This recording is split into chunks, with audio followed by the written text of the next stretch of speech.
Hi, this is Dennis Waitley. I'm often asked by audiences as I travel the world lecturing at corporate and public conventions, what book or books have had the greatest influence on my life? There, of course, have been many.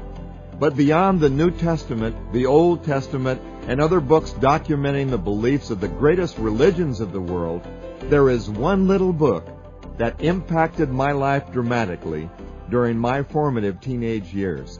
The book is As a Man Thinketh, the most widely acclaimed of the 18 books written by James Allen, who might be likened to the Norman Vincent Peale or Earl Nightingale of the late 1800s.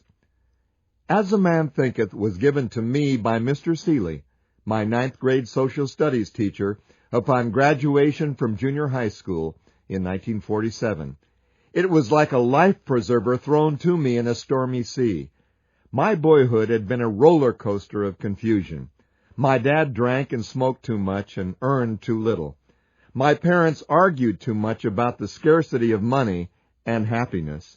They were talking about divorce, which they ultimately carried out, and I was trying to make sense of their insecurity by looking for security within my own thoughts, my own beliefs, and my own spirit. I'd like to share with you the wisdom of this little book, only 53 miniature pages in length, just as James Allen first wrote it.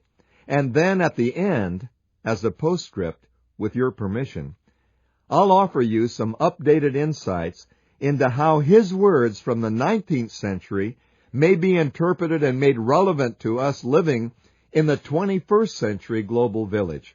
The only 3 advanced comments I'll offer are that if I were writing this book again, I would certainly title it As a Man and Woman Thinketh, or As a Person Thinketh, because for too long the male gender applied to motivation and achievement has been emphasized, when in reality, all the potential for fulfillment should be and is available to each of us, regardless of our gender, race, ethnic culture, or religion. The glass ceiling is man-made, and all prejudice comes from years of ingrained cultural ignorance. The second comment is just as this book changed my life as I entered my teen years, so is it my hope that younger friends and family members of yours will, by osmosis, be introduced to these concepts, if only as forced listeners, as you commute to and from activities or on vacation outings. If young people only knew how much influence that their parents, teachers, friends, and celebrity role models have on forming their own thoughts and beliefs, and therefore their entire destinies, they'd spend less time watching violent behavior in their pleasure-seeking and spend more time reading about, listening to, and observing healthy behavior in what I call treasure-seeking activities. And third, the words you're about to hear emphasize the power of thought without emphasis on spiritual intervention. For me, life is a do-it with God, for others, to myself project. What I learned from this book is that it takes just as much thought and effort to lead a good or a bad life. It all depends on the quality of those thoughts, which become beliefs, and which control our efforts. Regardless of your deepest spiritual convictions, I know that you'll benefit from this simple yet profound concepts in As a Man Thinketh, as the original work on the power of positive thinking. So we'll begin with the foreword by James Allen. This little volume, the result of meditation and experience, is not intended as an exhaustive treatise on the much written upon subject of the power of thought. It is suggestive rather than explanatory, its object being to stimulate men and women to the discovery and perception of the truth that they themselves are makers of themselves by virtue of the thoughts which they choose and encourage. That mind is the master weaver, both of the inner garment of character and the outer garment of circumstance, and that as they may have hitherto woven in ignorance and pain, they may now weave in enlightenment and happiness. thought and character. The aphorism, "As a man thinketh in his heart, so is he," not only embraces the whole of a man's being, but is so comprehensive as to reach out to every condition and circumstance of his life. A man is literally what he thinks, his character being the complete sum of all his thoughts. As the plant springs from and could not be without the seed, so every act of a man springs from the hidden seeds of thought, and could not have appeared without them. This applies equally to those acts called spontaneous and unpremeditated, as to those which are deliberately executed. Act is the blossom of thought, and joy and suffering are its fruits. Thus does a man garner in the sweet and bitter fruitage of his own husbandry. Thought in the mind hath made us. What we are by thought was wrought and built. If a man's mind hath evil thought, pain comes on him, as comes the wheel the ox behind. If one endure impurity of thought, joy follows him as his own shadow sure.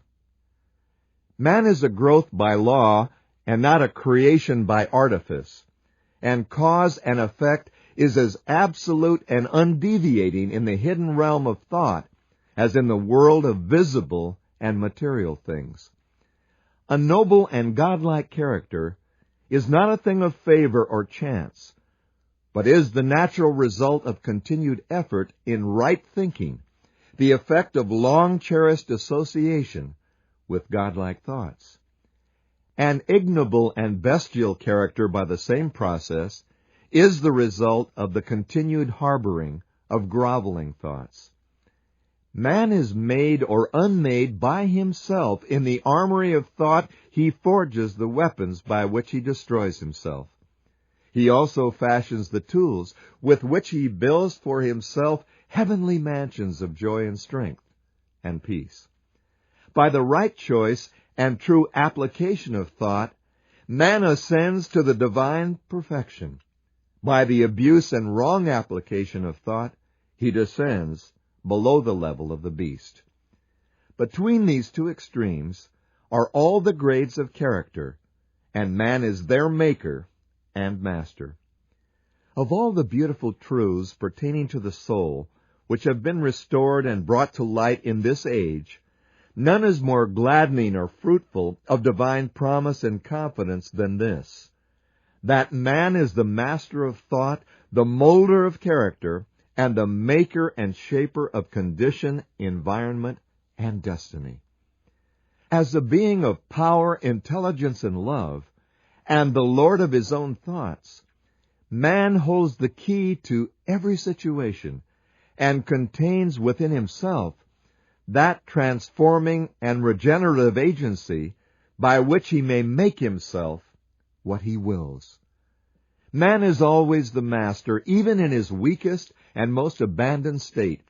But in his weakness and degradation, he is the foolish master who misgoverns his household.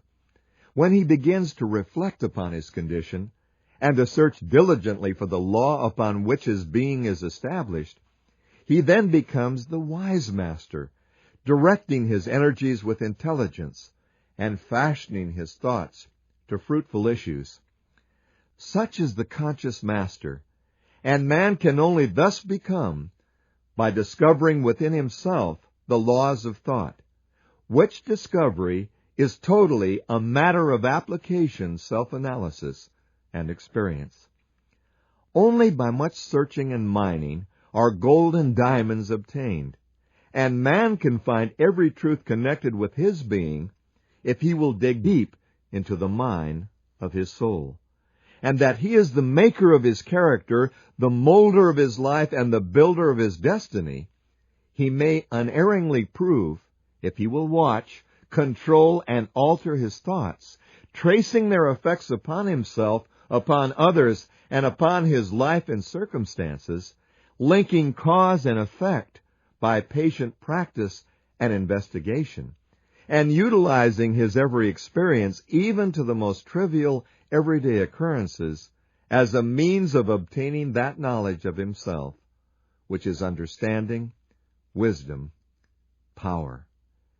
In this direction, as in no other, is the law absolute, that he that seeketh findeth, and to him that knocketh it shall be opened.